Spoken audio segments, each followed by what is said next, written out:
기도합니다. 아멘. 이 시간 함께 읽을 하나님의 말씀은요, 오늘 다룰 본문은 요한복음 사실 6장 거의 대부분을 다룹니다. 6장 1절부터 15절과 22절부터 35절입니다. 그런데 이제 너무 길어서요, 22절부터 35절까지만 읽겠습니다. 요한복음 6장 22절부터 35절입니다.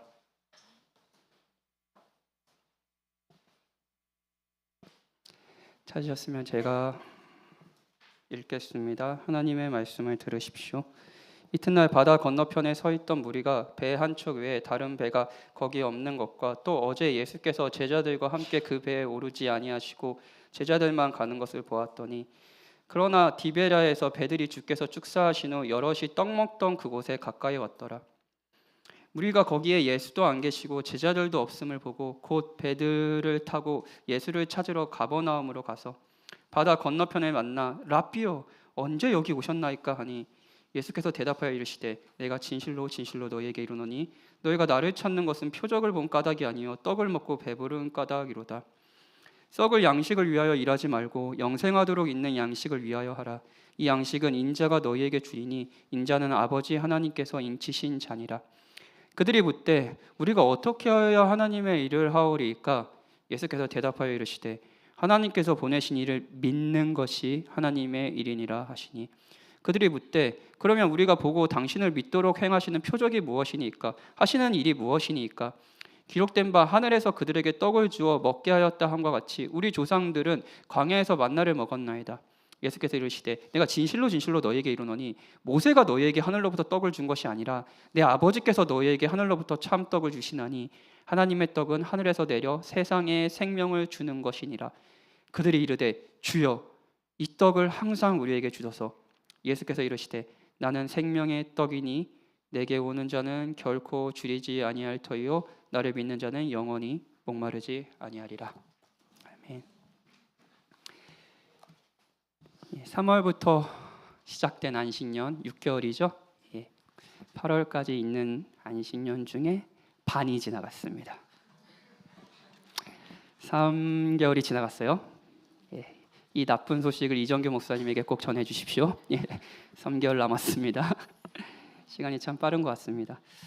이렇게 시작하면서 이 시간을 어떻게 또 보내야 되지 막막했는데 또 반이나 지나온 것 같습니다.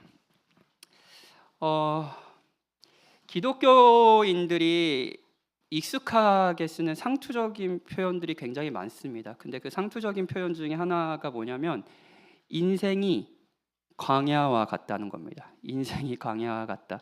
이런 말 많이 하시고 또 들어보신 적 있으시죠? 그리고 1년에 한 번 정도는 광야에 관련된 설교를 듣잖아요. 광야를 생각해 볼까요? 광야예요. 광야는 여러 방식으로 표현할 수 있겠지만 배고픈 곳입니다. 그렇죠? 그리고 무엇보다도 그 배고픔을 스스로 해결할 수 없는 장소입니다. 누군가 나의 배고픔을 해결해 주지 않으면 생존할 수 없는 곳, 그것이 광야라는 장소적인 특징이죠. 인생이 광야와 같다는 것은 내 인생에 여러 배고픔이 있고 그 배고픔은 아무리 노력해도 내가 스스로 채울 수 없구나라는 절망적인 표현이라고 할 수 있습니다. 구약성경 출애굽기에 보면 하나님께서 이스라엘 백성을 약속대로 이집트에서 구원해 주셨습니다. 그리고 이제 아브라함에게 약속하신 약속의 땅 가나안으로 이제 가게 하시는데, 인도하시는데, 문제는 그냥 이집트에서 이제 구원하셔서 바로 다이렉트로 그냥 가나안 땅으로 가게 하셨으면 좋겠는데 무려 40년 동안 광야를 뱅뱅뱅 돌게 하십니다. 40년이에요. 40년 동안 배고픈 곳, 스스로 배고픔을 해결할 수 없는 곳에 이 이스라엘 백성을 두신 거죠. 오늘 본문에도 광야에 있는 군중이 있습니다. 2절에 보면 예수님이 병자들을 고치자, 지난번 설교했던 베데스다에서 병자를 고치기도 하고요. 예수님이 많은 병자들을 고치자 예수님에 대한 소문이 퍼졌습니다. 그리고 당연히 그 기적의 혜택을 맛보고 싶은 군중들이 막 엄청 모였겠죠. 예수님의 가르침을 듣기 위해 또는 고침을 받기 위해 많은 군중들이 모였습니다. 10절에 보면 그 모인 수를 얘기하는데 5천 명이라고 합니다. 그리고 많은 신학자들은 이게 그 당시 문화상 숫자를 세는 방식이 성인 남성만 숫자를 세기 때문에 실제로 모인 그 군중의 숫자는 2만 명이었을 거라고 예상합니다. 2만 명 감이 오시나요? 2만 명? 2만 명? 저는 감이 안 오더라고요. 2만 명이 도대체 얼마나 모인 거야? 감이 안 오더라고요. 근데 제가 야구를 좋아하니까 잠실 야구장, 우리나라의 대표적인 야구장이 있습니다. 잠실에 있는 야구장인데 그 야구장의 총 수용 인원이 2만 5천 명입니다. 그러니까 거의 야구장을 꽉 채우는 인원들이 예수님 앞에 있는 거예요. 문제는 날이 저물렀는데 먹을 것을 구할 수가 없는 겁니다. 본문을 읽으면서 진짜 좀 궁금한 게 하나 생겼어요. 2만 명이라면 2만 명이요. 여기 봐봐요. 여기 그래도 한 300명 모였어요. 근데 300명 모여서 야 먹을 거 찾아봐. 뒤지면 그래도 뭐 많이 나오지 않겠습니까? 뭐 먹다 남은 빵도 나오고 그리고 뭐 초콜릿 이런 거 갖고 다니시는 분도 계시죠. 그리고 막 도시락 싸온 분도 계실 거 아니에요. 그러면 그래도 좀 나올 것 같아요. 근데 2만 명에 먹을 것이 보리떡 5개와 물고기 2마리. 정말 초라하지 않습니까? 너무 심한 거 아닌가라는 생각 들지 않나요? 군중의 숫자와 그들이 가진 식량은 이 군중이 처한 비참한 처지, 배고픈 처지를 아마 강조하는 듯 보입니다. 2만 명이 모였는데 먹을 것이라고는 고작 보리떡 5개와 물고기 2마리 뿐입니다. 2만 명이 광야에 있습니다. 굶주려 있고 그 굶주림을 스스로 해결할 수 없는 곳에 있는 거예요. 원래 이번 설교는 지난주에 하려고 했습니다. 지난주에 그냥 대화하시는 하나님 시리즈로 쭉 하려고 했어요. 그런데 제가 지난주에 다른 설교를 했잖아요. 다른 설교를 하면서 한 주 쉬는 것은 특별히 얘기하지 않겠습니다. 얘기하면서 이제 다른 설교를 했어요. 이유가 있습니다. 이유가 있어요. 이 설교를 한 주 건너뛴 이유가 있습니다. 오병이어 설교를 해야 되는데 예수님께서 굶주린 사람들을 먹이시는 기적을 이야기하는데 지난주에 유난히 힘든 성도들의 이야기를 굉장히 많이 들었어요. 경제적인 어려움을 겪고 큰 수술을 앞두고 있는 분도 계시고 가족들의 불화가 있는 분도 계시고 부부들의 사이가 너무 안 좋은 사람도 있고 길어지는 취업 준비 때문에 너무 힘든 사람도 있고 이런 상황을 들으면서 오병이어 기적이 그들에게 위로가 될까? 이걸 어떻게 설교해야 되나 너무 막막한 거예요. 그래서 제가 이제 한 주를 이렇게 쉬게 된 거죠. 한 주 쉬고 더 힘든 자기연민에 대해서 설교하고 여러분들을 좀 고통스럽게 했는데 그러면서 이제 피하지 말고 그냥 해야 되는구나라는 생각을 좀 했습니다. 제가 지난주에 신방을 하면서 성도님들에게 가장 많이 한 표현 중에 하나가 인생이 쓰다입니다. 인생이 쓰지 않나요? 여전히 인생이 달콤하다면 지금 여러분이 연애 중이거나 근데 여러분의 연애도 곧 쓰게 되겠죠. 저주. 인생이 정말 씁니다. 목회를 하면서 가장 뼈저리게 느끼는 인생에 대한 통찰입니다.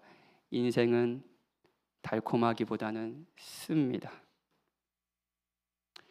그런 상황에서 오병이어 설교를 어떻게 해야 될지 고민이 많았습니다. 어찌됐든 해야 돼요. 우리는 배고픈 상황에 있고 이 배고픔을 스스로 해결할 수 없고요. 하나님이 이 상황에 대해서 어떤 마음을 가지고 계시는지 그리고 어떤 일을 하시는지 우리는 어떤 믿음을 가져야 하는지 들을 필요가 있거든요. 예수님은 여러분의 배고픔을, 저의 배고픔을 어떻게 해결하실까요? 중요한 선거철입니다. 6월 3일이면 아주 중요한 국가의 지도자를 뽑는 선거가 있습니다. 그리고 그 국가 지도자는 하나같이 여러분의 생계를 책임져 주겠다라고 말합니다. 제가 당신에게 떡을 주겠습니다. 제가 경제를 회복시키겠습니다 라고 약속합니다. 그리고 여러분들은 나를 먹여줄 수 있는 사람이라고 생각하는 사람에게 표를 주겠죠. 예수님은 여러분의 배고픔을 어떻게 해결하실까요? 세 가지 대지로 설교하겠습니다. 첫 번째로 몸의 떡, 우리의 육체적 필요를 베푸신다는 겁니다. 두 번째로 그뿐만 아니라 사실 우리가 진정한 필요라고 생각하지 않는 우리 영혼의 떡, 생명의 떡을 베푸신다는 것입니다. 그리고 마지막으로 우리를 통해서, 우리 각자의 섬김을 통해서 하나님께서 이 가난, 배고픔의 문제를 공동체 프로젝트로 해결하신다라는 것을 들어보죠. 여러분이 광야에 있고 다양한 필요가 충분히 채워지지 않아서 고통스럽다면, 배가 고프다면 설교에 귀를 기울여 주십시오. 혹여 오늘 기적이 일어날 줄 모르지 않습니까? 첫 번째 대지로 예수님께서 몸의 떡, 육체의 필요를 채우신다는 부분을 들어보죠. 오병이어는 예수님의 생애를 기록한 복음서가 4개가 있습니다. 마태, 마가, 누가, 요한, 이 4개의 복음서에 모두 등장하는 유일한 기적입니다.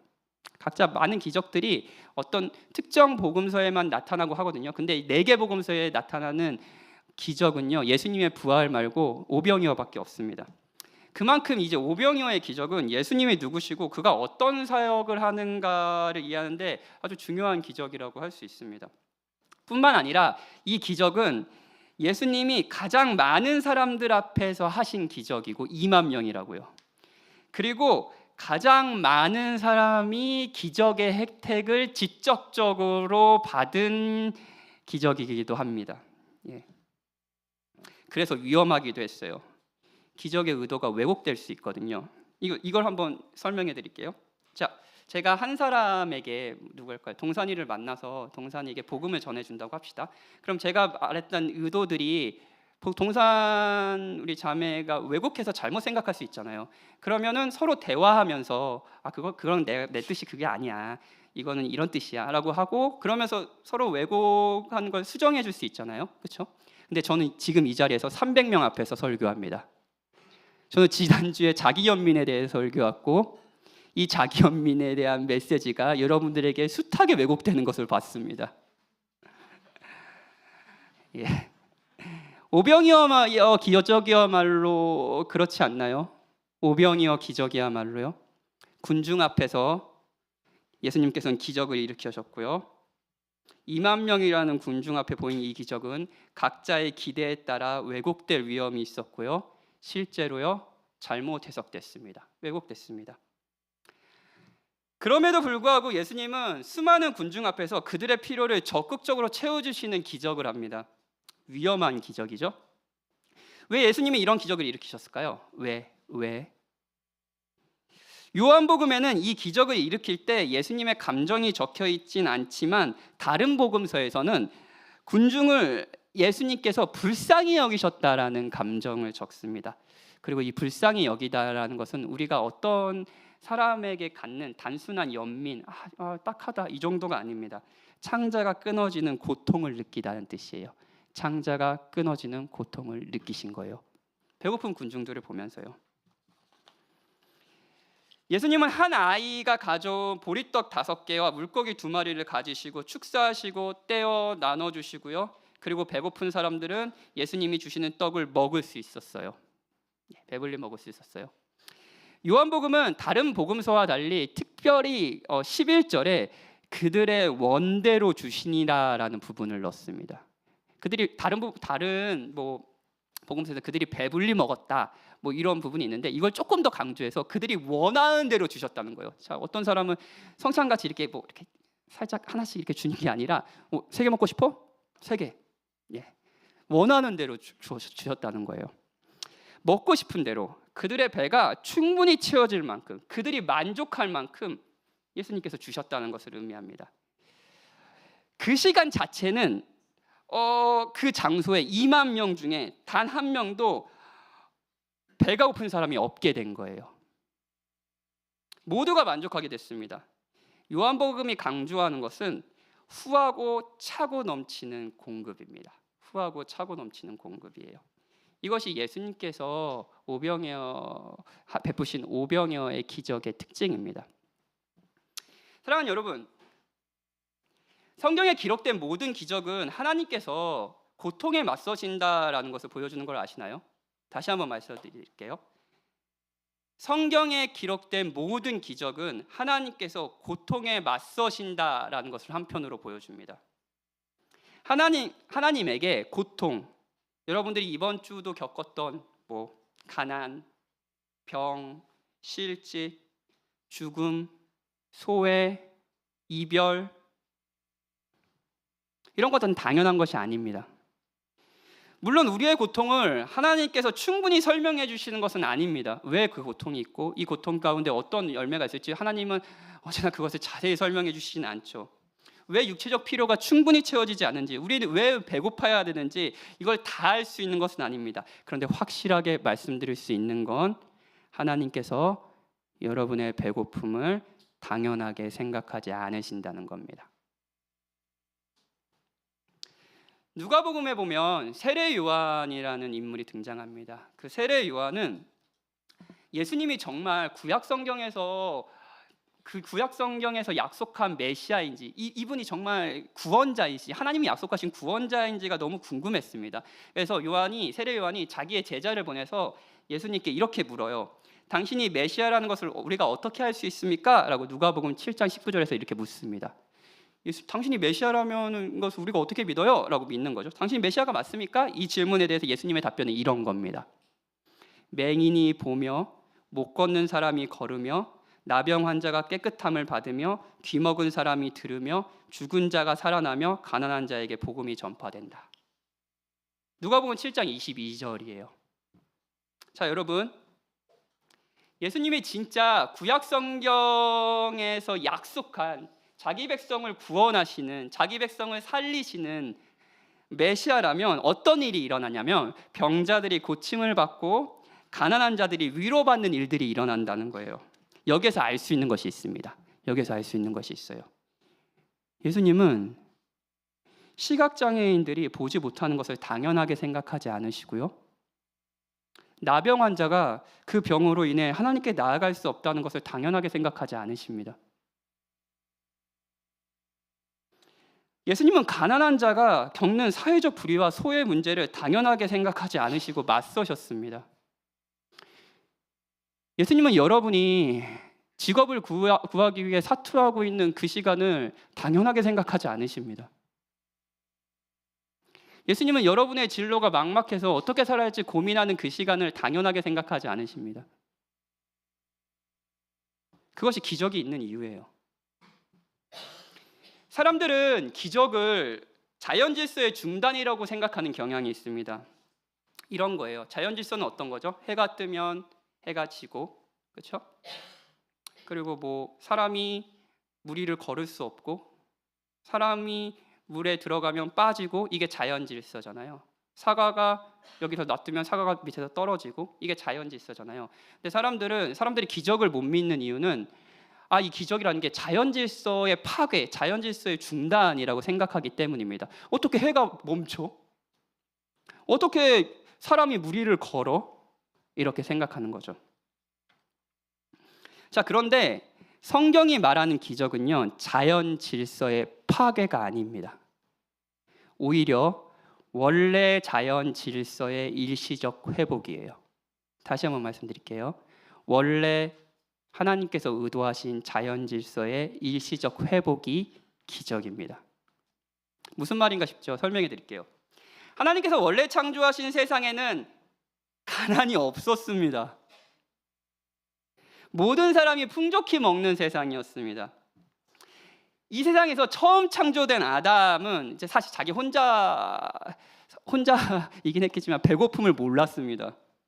하나님은 그에게 이렇게 말씀하셨거든요. 동산 각종 나무의 열매를 임의로 먹으라고요. 어떤 열매든 마음껏 먹으라고요.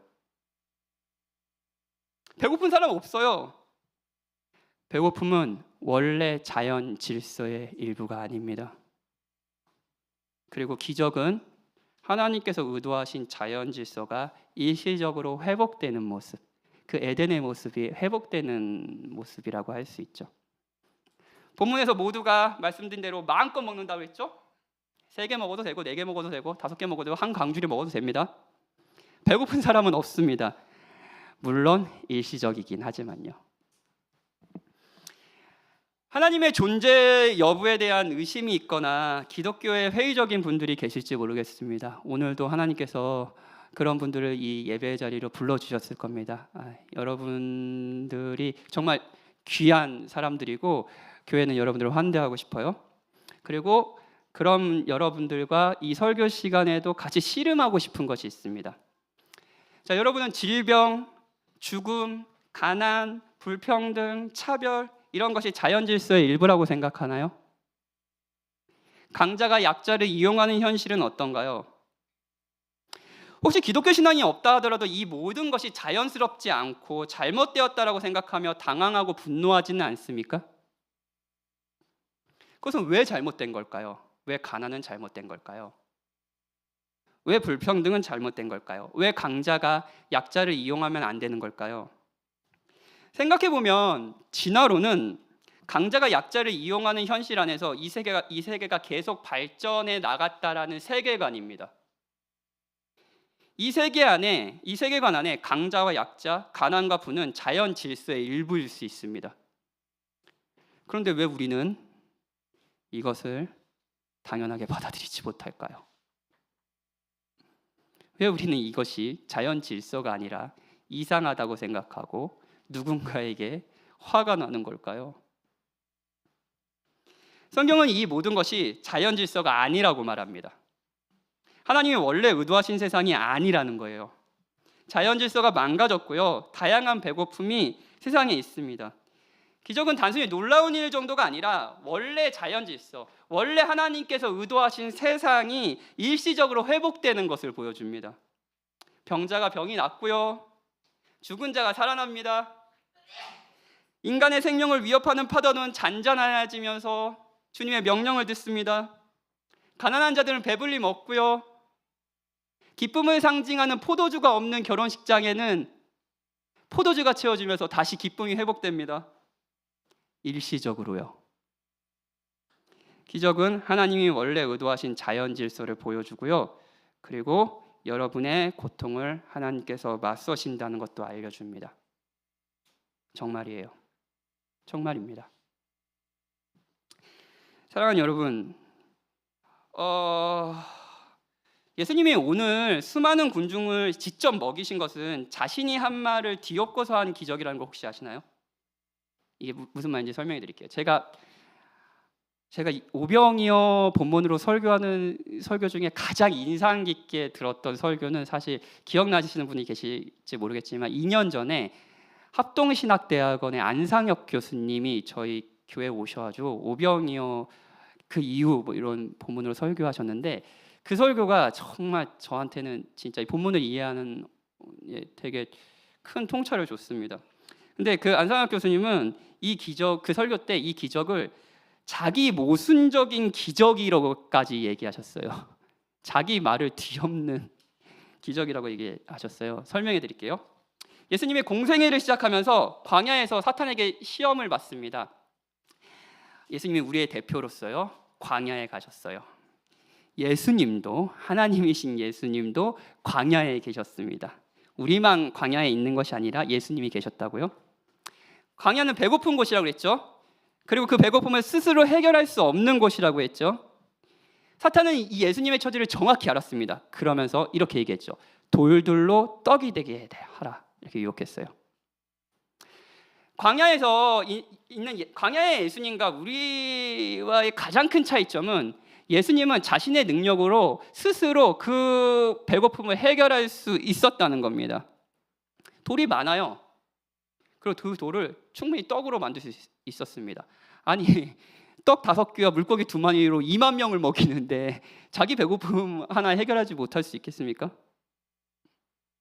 사탄은 너의 능력을, 너의 필요를 채우는 데 써라 라고 유혹하고 있는 거예요. 너 능력이 있잖아.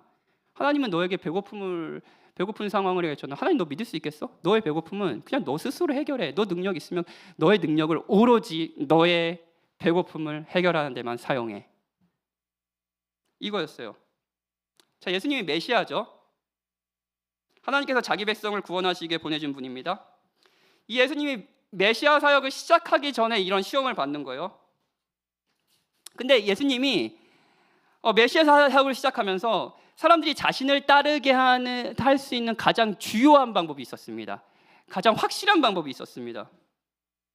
가진 능력을 사용해서 자신의 필요와 다른 사람이 원하는 필요를 그냥 채워주면 됩니다. 자, 돌로 그냥 배고픈 사람 다 와, 떡 줄게. 그럼 다 따르지 않겠어요? 어떤 정권이든 먹고 사는 문제를 해결하는 것이 가장 중요하고, 그것을 해결하는 지도자는 가장 위대한 지도자가 됩니다. 그리고 사실 이스라엘 백성이 원했던 메시아는 자신의 생존하기 위해서 필요한 떡을 주는 메시아 정도였습니다. 예수님이 사탄의 유혹에 넘어가셨으면 그냥 그런 메시아가 되면 됩니다. 하지만 예수님은 그 길을 완곡히 거절하셨고요. 이렇게 말씀하셨어요. 사람이 떡으로만 살 것이 아니요 하나님의 입으로부터 나오는 모든 말씀으로 살 것이라. 예수님은 단순히 가진 능력을 자신의 필요를 채우며 혹은 다른 사람이 원하는 필요를 채워주는 메시아의 길을 거절하셨습니다. 거절하셨어요. 그리고 자신의 배고픔을 받아들이셨습니다. 하나님을 바라보면서요. 그런데 그런 예수님이 이 원칙을 스스로 깨시며 사람들을 먹이시는 선택을 오늘 하시는 거예요. 이게 자기 모순적인라고까지 얘기하신 이유라는 걸 아시겠습니까? 예수님은 자신의 배고픔에 대해서는 사람이 떡으로만 살 것이 아니요 이렇게 얘기하셨어요. 근데 예수님이 자신에게 그러하셨듯 이 군중에게 동일하게 반응했다고 합시다. 자, 배고픈 사람들이 있어요. 그들을 보면서 예수님이 이렇게 얘기하시는 거예요. 사람이 떡으로만 살 것이 아니요 하나님의 말씀으로 사는 거다. 오전부터 12시간 동안 내 말씀 들었지? 그러니까 굶고 나도 광야에서 굶었거든. 자기 연민에 빠지신 예수님 라고 예수님도 이야기하실 수 있었습니다. 그런데 예수님은 그렇게 하지 않으셨습니다. 왜냐하면 그들을 긍휼히 여겼기 때문입니다. 광야 같은 시간을 보내는 성도님들이 계시다면 제가 설교자로서 여러분에게 드릴 수 있는 말은 주님께서 여러분을 긍휼히 여기신다는 겁니다. 인생에서 만나는 다양한 배고픔과 그 배고픔을 스스로의 능력으로 해결할 수 없는 절망은 하나님이 원래 의도하신 자연 질서가 아닙니다. 기적이 그것을 보여줍니다. 그런데 여러분, 여기에 긴장이 있습니다. 긴장이 있어요. 하나님이 고통을 당연한 것으로 생각하지 않으시며 맞서신다는 진리와 이 세상에서 많은 신실한 성도들이 실제로 여전히 오랜 기간 배고픔을 경험한다는 현실 사이의 긴장감입니다. 욥의 고난, 바울의 육체적 가시, 이런 것들이 항상 우리의 배고픔이 오병이어 기적같이 즉각적으로 제거되지 않음을 보여줍니다. 이 긴장을 어떻게 해야 될까요? 이 긴장을 어떻게 해야 될까요? 기적은 자연 질서가 일시적으로 회복하는 거라고 말씀드렸죠. 일시적이 중요합니다. 일시적, 최종적이 아닙니다. 일시적이에요. 기적은 하나님의 최종 목적을 보여주는 표지판과 같습니다. 그래서 기적이 아니라 표적이라고 얘기하죠. 뭔가를 가리키는 거예요. 기적은 하나님의 나라가 완성될 때 모든 눈물이 씻어질 것이라는 약속의 맛보기입니다. 오병이어의 기적을 사람들은 그 당시에는 배고프지 않았을 겁니다. 만족했을 겁니다. 근데 다음날 또 배고팠겠죠. 그때 그들은 약속의 맛보기를 받습니다. 모든 눈물이 씻겨질 최종적인 위로를요. 근데 그 나라는 아직 임하지는 않았습니다. 우리는 이미와 아직 사이에 살고 있어요. 그런 긴장감들이 있는 거예요. 사랑하는 여러분, 여러분의 배고픔이 언제 어떻게 해결될지 저는 알 수가 없습니다. 제 배고픔도 어떻게 해결될지 모르는데 어떻게 여러분의 배고픔의 이유와 해결 방법과 언제까지 인내해야 될지, 언제 어떤 방식으로 여러분의 배고픔이 달라질지 저는 말씀드릴 수가 없습니다. 하지만 하나님이 그 배고픔을 당연하게 여기지 않으시며 그 고통 가운데 목적을 가지고 일하고 계시다는 것은 확실합니다. 여러분, 이것을 믿어도 됩니다. 때로는 기적적인 해결을 통해, 오늘 오병이어 기적같이요. 때로는 그 고통 가운데 특별한 은혜와 임재를 통해, 마치 바울의 육체적 가시를 통해서 그 안에서도 계속 그가 받은 은혜를 더 누리게 하심을 통해서 그 육체적 가시를 다루게 하셨듯이요. 그리고 궁극적으로는 중요해요. 모든 것을 새롭게 하실 그날을 통해 일시적이 아니라 최종적으로 우리의 육체적 필요가 완전히 해결되고 모두가 만족할 수 있는 그날을 통해 하나님은 우리의 고통을 맞서고 계십니다. 믿어도 됩니다. 오병이어 기적은 우리에게 그것을 알려줍니다. 그런데 여기서 멈추지 않습니다. 예수님이 주시고자 하시는 것은 육체적 필요를 넘어섭니다. 우리가 사실은 필요하지 않다고 생각하는, 그러나 가장 중요한 필요를 채워주시죠. 두 번째 제지로 넘어갈게요. 이 기적은 수많은 군중 앞에서 이뤄진 표적이기 때문에 위험하다고 얘기했어요. 사람들은 자신이 원한 대로 이 기적을 해석했습니다. 왜곡됐다고 그랬죠? 15절에 보면 예수님을 억지로 붙들어 임금으로 삼으렸다고 해요. 군중은 자신의 배고픔을 해결해 줄 왕을 원했고요. 그 왕을 만난 거죠. 이거면 됐습니다. 저 사람이 나의 배고픔을 해결해 줄 수 있다고, 내 육체의 필요를 채워줄 수 있다고? 좋아, 저 사람이 나의 왕이야. 이 사람을 따르면 더 이상 배고프지는 않을 거야. 내가 살 수 있을 거야. 생존할 수 있을 거야. 내 생존이 떡을 주시는 저 사람에게 있구나. 저 사람을 따라야겠다. 열광했습니다. 예수님은 군중들이 이 기적을 잘못 이해하면서 다른 방식으로 자신을 따르는 것들을 알고 피하셨습니다. 근데 군중들이 어떻게 되는지 알아요? 예수님을 왕으로 삼으려고 막 예수님 어디였나 막 찾아 나섭니다. 거의 막 초흥분 상태예요. 그런데 그런 군중들에게 예수님이 알려주고 싶은 것은 내가 너에게 떡을 주는 왕이다 정도가 아니었어요. 오병이어 기적을 보고 진짜 흥분한 군중, 나의 기대가 채워질 수 있구나 라고 생각한 군중, 그리고 그 기대가 가득한 군중과 예수님의 뭔가 맞지 않는 대화가 시작돼요. 막 군중들이 예수님을 찾다가 결국 예수님을 찾았습니다. 그래서 어디 있었습니까? 언제 왔습니까? 막 이렇게 물어요. 그러니까 26절에 보면 예수님이 이렇게 말씀하십니다. 너희가 나를 찾은 것은 표적을 본 까닭이 아니요 떡을 먹고 배부른 까닭이다. 썩을 양식을 위하여 일하지 말고 영생하도록 있는 양식을 위하여 하라. 이 양식은 인자가 너희에게 주리니. 이런 말씀입니다. 너희가 나를 따르고 왕으로 삼으려고 하는 것은 내가 너희에게 떡을 주는 사람이라고 생각하기 때문이구나. 그 떡은 썩을 양식이다. 너희가 아무리 원하는 필요라고 해도 결국 썩을 것이고 너희는 내일 또 배고플 것이다. 오병이어? 그 떡 줬다고 나를 따르려는 거야? 내일이면 또 배고플걸?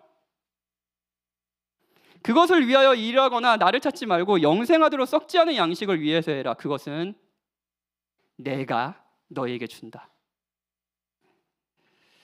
군중은 단순히 몸의 필요, 우리의 생존을 위해서 필요한 육체적 필요를 채워줄 수 있는 왕을 찾았지만 자신의 가난의 문제, 배고픔의 문제를 해결해 줄 수 있는 왕을 찾았지만 예수님은 단순히 그런 왕이 아니라고 얘기하시는 거죠. 그들의 진정한 필요를 채워줄 수 있는 썩지 아니할 영원한 양식을 주실 수 있는 왕이시라는 거죠. 이쯤 되면 서로의 기대가 완전 또 통하지 않는 대화가 이루어지고 있어요. 결국 마지막에 오늘 읽지 않았지만 이 군중들은 예수님을 떠나버립니다. 미친 사람 아니야? 라면서요. 그러니까 예수님이 썩지 아니할 양식을 내가 너희에게 준다 하니까 지금 막 기대감에 차 있잖아요. 기대감에 차니까 28절의 군중이 우리가 어떻게 하여야 하나님의 일을 하오리까라고 묻습니다. 썩지 않을 양식이라고요? 당신이 나에게 떡을 줄 수 있다면 제가 무엇이든 하겠습니다. 무엇을 해야 되냐요? 말씀만 해주세요. 막 이렇게 얘기해요. 거의 광기죠, 광기. 그렇죠? 이 사람이 나의 육체적 필요를 채워줄 수 있다. 이 사람만 가까이 하면 나는 가난한 그 지겨운 현실에서 벗어날 수 있다 생각하고 무엇이든 하겠다는 거예요. 그런 군중에게 너희가 할 일은 하나님께서 보내신 이 자신이죠. 나를 믿는 것이다 라고 얘기해요. 이게 뭔 말이야 계속 되니까 군중들이 이런 얘기해요. 아니 당신을 믿으려면 표적, 그러니까 당신이 믿을 만한 분이라는 표적을 보여줘야 되잖아요. 근데 저희 조상들은 광야에서 만나라는 표적을 보고 믿었어요. 그럼 당신이 보여줄 표적은 뭡니까? 라고 물어요. 여기 조금 광야에서의 만나를 설명해 줄 필요가 있습니다. 설교 서두에 애굽에서 종살이를 하는 이스라엘 백성을 하나님께서 구하신 이후에 가나안 땅에 가기 전 40년의 광야 생활을 하게 했잖아요. 그런데 하나님 자비롭기도 하시지 그 광야 생활에서 그냥 굶기신 게 아니라 특별한 방식으로 그들을 먹이셨습니다. 만나라는 것을 주셨어요. 이건 그 전에도 없었고 그 후로도 없었습니다. 이스라엘 백성이 받은 아주 특별한 은혜였습니다. 정확히 이게 어떤 건지는 이제 잘 모릅니다. 이게 하얀 가루 같은 거여가지고 이렇게 아침에 일어나면 이렇게 들판이나 이렇게 여기 다 이렇게 쌓여 있어서 그걸 잘 걷어와주고 빵도 만들어 먹고 빻아서 빵도 뭐 이런 거였어요. 광야라는 공간과 배고픈 공간과 그것에 하나님이 주신 만나는 무엇을 의미할까요? 신명기 8장 3절에 보면 이런 말씀이 있습니다. 너를 낮추시며 너를 줄이게 하시며 광야죠? 40년 광야요? 또 너로 알지 못하며 내 조상들도 알지 못하던 만나를 내게 먹이신 것은 사람이 떡으로만 사는 것이 아니요 하나님의 입에서 나오는 모든 말씀으로 사는 줄을 내가 알게 하려 하심이라 라고 얘기하세요. 자, 사람이 떡으로만 사는 것이 아니라 사람이 단순히 육체적 필요가 충분히 채워져야만 사는 것이 아니라 떡에 우리의 생존이 달려있는 것이 아니라 떡을 주는 저 왕을 따를 때 내가 생명이 있다라고 생각하는 것이 아니라 하나님의 말씀으로 사는 것이라는 것을 알려주시기 위해 하나님은 금식을 시키시는 것이 아니라 광야에서 떡을 마음껏 먹게 하셨습니다. 광야에서 하나님은 의식주의 문제를 노동의 대가가 아니라 선물로 주셨습니다. 이 광야에서 이스라엘 백성은 이런 걸 깨달아 알아야 했어요. 만나를 보면서 깨달아 알아야 했습니다. 자신의 진정한 왕이 누구인지, 그들의 생존이 단순히 떡이 아니라 이 만나가 아니라 선하시게 베푸시는 하나님께 있다는 걸 깨달아 알아야 했습니다. 하나님이 진짜 좋으신 분이시구나, 내 생명이 그분께 있구나 라는 것을 깨달아 알아야 했습니다. 이것을 깨닫기 위해 배고픈 곳, 그리고 그 배고픔을 책임지는 하나님이 계신 곳이 필요했죠. 그게 어디예요? 광야예요. 이스라엘 백성이 하나님의 의도대로 이것을 깨닫게 됐을까요? 불행하게도 구약 성경에서는 광야에서 이스라엘 백성이 그것을 배우지 못했다라고 말합니다. 실제로 출애굽을 경험한 1세대 이스라엘 백성은 다 광야에서 죽음을 맞이하고 약속의 땅에 들어가지 못했습니다. 이것이 광야 만나의 교훈입니다. 떡으로 인간의 문제는 해결되지 않는다는 거예요. 떡으로 인간의 문제는 해결되지 않습니다. 우리의 본질적인 배고픔은 해결되지 않습니다. 여러분이 만약에 하나님이 나의 주야 라고 생각하시면서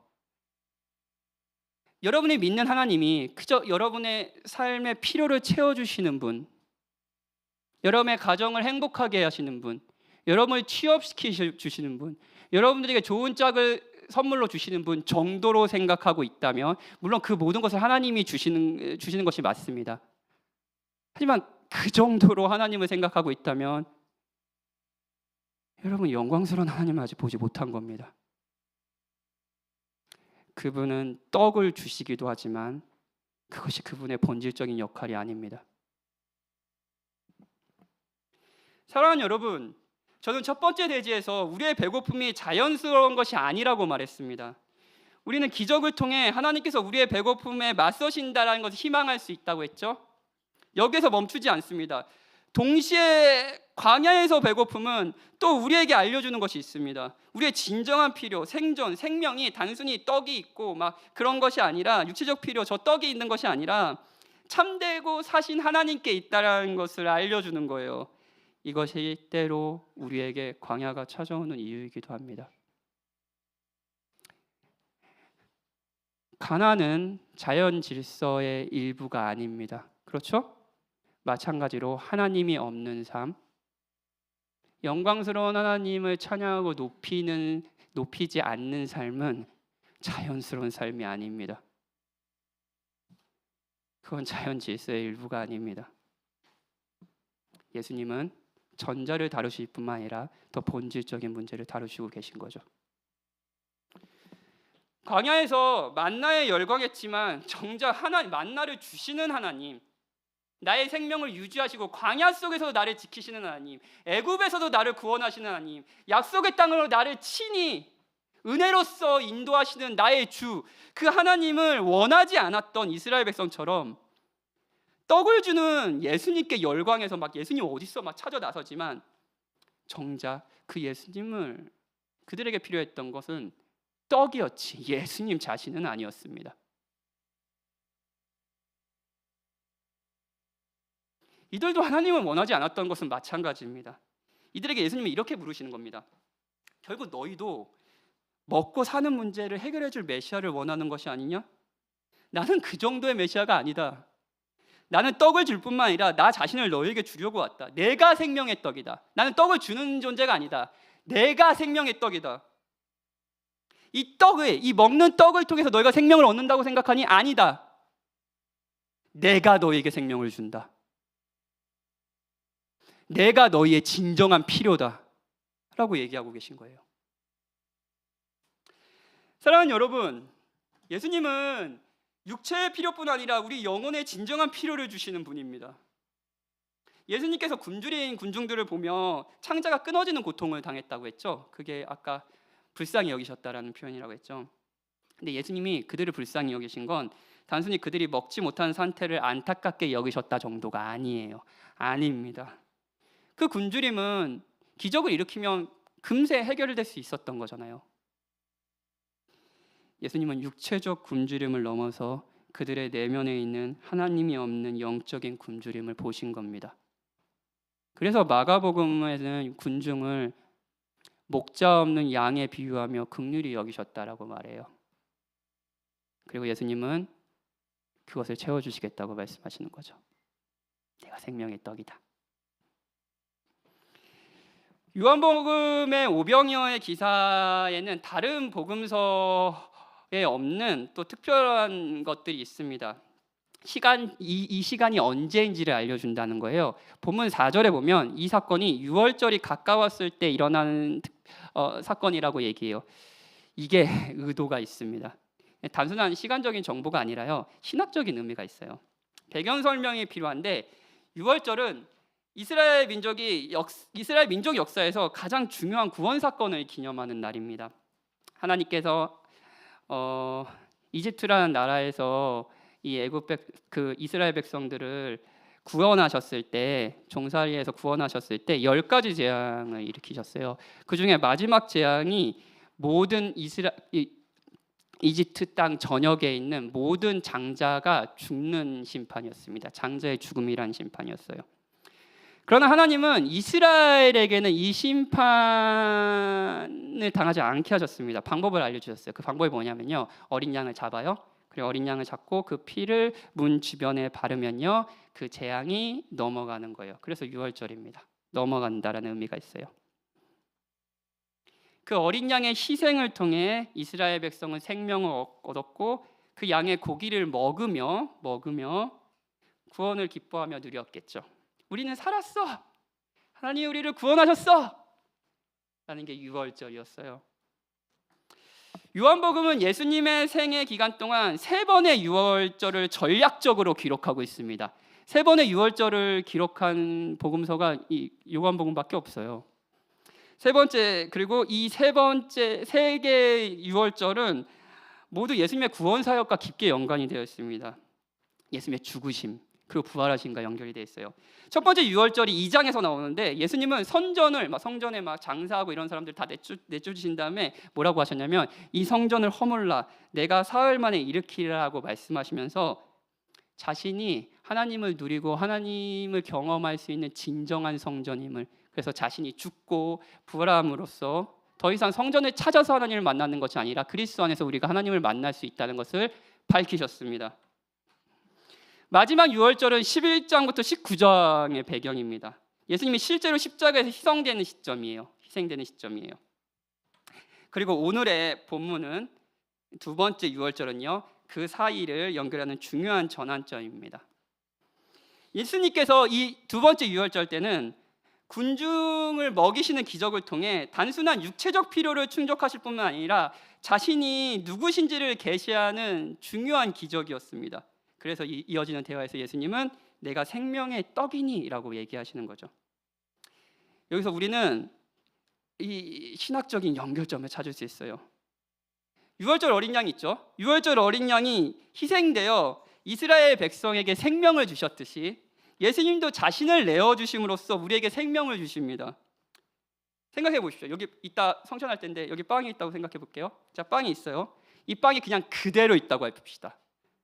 그러면 이 빵은 어느 누구에게도 생명도 주지 못하고 어느 누구에게도 살 에너지도 주지 못합니다. 근데 이 빵이 찢어지고 씹히고 소화될 때만 어떤 사람에게 생명과 에너지를 주죠. 마찬가지로 예수님은 자신이 생명의 떡이라고 하셨을 때 십자가에서 자신을 내어주심으로써 찢기심으로써 우리에게 영원한 생명이 되어주시는 분이시라는 것을 알려주시는 셈입니다. 이것은 단순한 육체적 필요를 넘어서 더 깊은 차원의 공급이에요. 여러분들이 알지 못하는 여러분의 본질적인 배고픔. 예수님은 우리의 배고픔을 채우시는 것을 넘어 하나님과의 단절로 인한 영적 비참함에서 우리를 구원하시는 참된 생명의 떡이신 거죠. 여러분, 우리는 육체의 배고픔과 영혼의 배고픔이 공존하는 광야와 같은 시간을 보냅니다. 그런 우리를 그리스도께서 불쌍히 여기시며 우리의 육체의 배고픔을 무시하지 않으시며 동시에 우리가 무시하는 영적인 배고픔도 해결해 주신다는 것을 아십니까? 그 시간이 오늘입니다. 그리고 누군가에게 진짜 그 시간이 오늘이 되길 정말로 바랍니다. 이것이 그리스도께서 내가 생명의 떡이니라고 선언하신 의미이며 십자가에서 자신을 내어주신 궁극적인 이유이기도 합니다. 마지막 대지로 넘어가죠. 어찌됐든 우리는 배가 고프고 점심 다 못 드셨죠? 이 배고픔을 어떻게 해결해야 될지 조금 살펴볼 필요가 있습니다.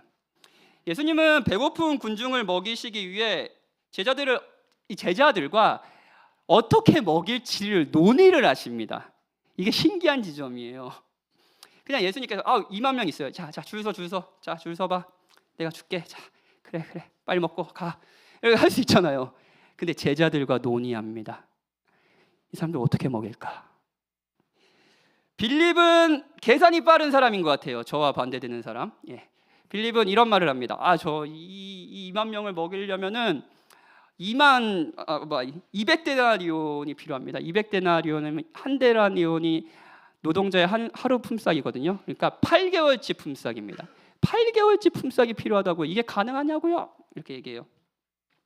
요한복음에는 없지만 다른 제자들은 마을로 내려가서 이거 어떻게 이 사람들 다 먹입니까? 이 사람들 여기 마을로 내려가서 각자 자기의 배고픔을 해결할 수 있도록 그냥 보내세요라고 얘기하는 제자들도 있었습니다. 그리고 안드레라는 제자는 한 아이가 가져온 보리떡 5개와 물고기 2마리를 예수님께 가져오며 이렇게 말합니다. 제가 구한 게 고작 이 정도인데 이걸로 누구 먹죠? 이렇게 얘기하는 거예요. 그리고 예수님은 이 논의 끝에 기적을 일으키십니다. 보리떡 5개와 물고기 2마리로요. 요한복음은 이 떡이 보리떡이라는 것을 일부러 밝힙니다. 다른 사고복음서가 다 그냥 떡이라고 나와 있거든요. 요한복음만 일부러 보리떡이라고 얘기해요. 왜냐하면 이 보리떡은 당시 가난한 사람이 먹던 아주 값싼 떡이었습니다. 그리고 물고기는 그 떡과 함께 반찬으로 먹던 아주 작은 멸치까지는 아니지만 절인 물고기에 불과했습니다. 그러니까 삼각김밥인 거예요. 삼각김밥을 3개 가져온 거예요. 대단한 것이 아닙니다. 아주 평범하고 지극히 일상적인 것. 예수님은 이걸로 군중의 배고픔을 해결하십니다. 무엇보다도 이 기적의 중요한 특징 중 하나는 진짜 기적은 제자들의 손에서 일어났다는 겁니다. 요한복음에 나타나 있지 않지만 마가복음에 보면 예수님께서 떡을 떼어 제자들에게 먼저 주셨어요. 그리고 제자들이 사람들에게 나누어 주게 하셨다고 합니다. 자, 제자들은 예수님의 기적을 처음 자신에게 나눠줄 때 이미 기적이 일어났습니다. 그러면 제자들 뭐야 이거 뭐야 가요. 근데 자기가 든 것은 아마도 물고기 2마리에 떡 5개밖에 없었을 겁니다. 그리고 예수님은 저 사람들을 먹이라고 얘기해요. 이때 제자들에게 필요한 것이 무엇이었을까요? 용기? 믿음이 아니었을까요? 예수님은 예수님이니까 기적 일으키지. 이거 나한테 저기 2,000명 앉아 있는데 이걸로 어떻게 먹여? 이런 생각 들지 않았을까요? 내가 나눠줄 때도 똑같은 일이 일어날까라는 생각을 하지 않지 않았을까요? 그런데 제자들은 용기를 내서 떡을 배고픈 군중들에게 나눠 주려고 했을 때 진짜 기적이 일어났습니다. 모든 사람이 배불리 먹게 됐고 일시적으로나마 여기 있는 모든 사람이 만족하게 됐습니다. 천국이 됐어요. 하나님이 원래 의도하신 자연 질서가 회복된 세상. 하나님이 이걸 어떻게 해결하셨냐면 혼자 아니라 제자들의 섬김을 통해서 해결하셨습니다. 이것이 하나님께서 이 교회의 육체적 필요와 본질적인 필요를 채우시는 방법이라는 걸 아십니까? 몇 가지 말씀드리죠. 저는 설교를 해요. 설교를 합니다. 그리고 여기에 앉아 있는 분들은 설교를 듣습니다. 그리고 아까 말씀드린 것처럼 이 설교 메시지는 어떤 분들에게는 왜곡될 수도 있습니다. 저에겐 용기가 필요합니다. 배고파 죽게 있는 사람에게 오병이어 기적을 설교하는 건 꽤나 용기가 필요한 설교입니다. 저는 그리고 제가 용기를 냈을 때 그리고 하나님이 정말로 여러분들을 어떻게 생각하시는지 이 말씀에 기대어 전했을 때 기적이 일어나길 바랍니다. 여러분의 인생에서 갖는 다양한 배고픔, 무엇보다도 여러분의 마음에 본질적으로 느끼는 하나님이 없는 배고픔들이 채워지길 바랍니다. 기적이 일어나는 거죠. 오병이어가 이 자리에서 일어나는 거예요. 여러분들은 예배를 드리고 소그룹으로 갈 겁니다. 자, 소그룹에 있어요. 그럼 소그룹에서 이번 주도 공무원 시험 준비하냐고 막 쪄들어서 온 사람이 있습니다. 쪄들어 온 사람이 있어요. 그러면 예수님은 그 사람을 보고 어떻게 생각하실까요? 창자가 끊어지는 고통을 느끼시죠? 자기 연민에 빠진 사람도 있을 겁니다. 지난주 설교가 유난히 힘들어서 심리적인 문제 가운데 억눌려서 힘든 시간을 보내시는 분들이 계실지 모르겠습니다. 그러면 교역자들을 찾아주십시오. 언제든지 저는 여러분들을 도와드릴 마음이 있고요. 혼내지 않겠습니다. 예, 저도 미숙하지만 여러분의 고통을 함께 나누고 싶고 여러분과 같이 씨름하고 싶고 같이 기적을 맛보고 싶습니다. 그런 사람이 있다고 소그룹에 있다고 합시다. 소그룹에 있어요. 소그룹에 있는데 그 사람에게 복음을 이야기하는 건 사실 용기가 필요한 행동입니다. 하나님이 너와 함께 하셔. 하나님의 너의 영혼의 진정한 필요이시고 너를 책임지시는 너의 왕이셔라고 얘기하는 건 사실 용기가 필요한 행동입니다. 얘기하십시오. 기적이 일어날지 모릅니다. 그때 하나님은 우리의 배고픔을 채워주실 겁니다. 저는 기도도 이야기하고 싶습니다. 기도는 어떻게 보면 우리가 가진 배고픔에 대한 가장 소극적이고 작은 대응처럼 보입니다. 보리떡이에요. 삼각김밥이에요. 그런데 하나님께서는 그리스도가 여러분에게 가지셨던 긍휼함을 가지고 여러분이 사랑하는 일을 위해서 눈물로 기도할 때 그 기도를 통해 성도들의 배고픔이 해결되는 일을 지금도 일으키고 계시다는 것을 아시나요? 성도의 기도는 역사하는 힘이 큽니다. 우리는 기도함으로써 서로의 배고픔에 참여할 수 있습니다. 우리가 가진 돈은 보리떡이고 재능도 삼각김밥이지만 하나님께서는 자기 백성의 필요를 채우시는 방식으로서 지극히 작아 보이는 바로 이런 것들을 통해 이런 것들을 기꺼이 여러분들이 여러분의 이웃을 위해 나눠주려고 할 때 기꺼이 상대의 배고픔에 참여해 주려고 할 때 마치 예수님이 자신을 찢으심으로써 우리의 필요와 우리의 생명을 유지하셨되, 여러분들이 자기 헌신, 자신의 찢어지는 섬김으로써 서로를 도우려고 할 때 배고픔의 문제가 해결되는 하나님의 나라가 이곳에서 이루어지는 일들이 일어날 겁니다. 저는 이런 일들이 일어나길 바랍니다. 여러분이 인생의 광야에서 배고픔을 경험하고 계시다면 여러분을 긍휼히 여기시는 그리스도를 바라보십시오. 그분은 우리의 필요를 아시며 우리가 가장 깊이 필요로 하는 영적 생명을 주십니다. 동시에 그분은 우리가 서로의 필요를 채우는 일에 동참하도록 초대하십니다. 이 배고픔의 해결은 공동 프로젝트입니다. 이것이 하나님 나라의 질서입니다. 그리스도의 마음으로 세상의 배고픔에 반응할 때 우리는 작은 것으로도 많은 사람을 섬기는 기적을 경험할 수 있습니다. 우리 같이 찬양하고 기도합시다.